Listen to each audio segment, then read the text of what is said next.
রোজার শুরু থেকেই কচ্ছপ গতিতে সড়কে চলছে যানবাহন, মোড়ে মোড়ে তীব্র যানজটে নাকাল নগরবাসী।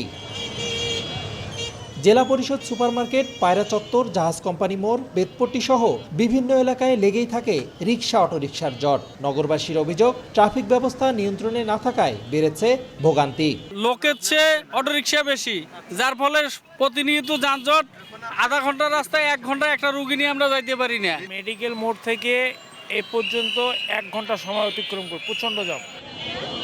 যোগ হয়েছে রাস্তা দখল করে অবৈধভাবে গড়ে ওঠা দোকানপাট আর এলোমেলো গাড়ি পার্কিং। রংপুরের রাস্তায় একটাই, এখানে মানে সব অটো রিক্সায় একটা রাস্তা দিয়ে চলাচল করে এবং অর্ধেক রাস্তা দেখা যায় সবসময় ব্লক হয়েই থাকে। ফুটপাতে যে দোকানগুলো আছে এই দোকানগুলোর কারণে জ্যামটা আরও বেশি। কর্তৃপক্ষের কাছে আকুল আবেদন জানাচ্ছি রংপুর শহরকে একটা সুন্দর পরিবেশের জন্য ঈদ উদযাপন করতে পারে।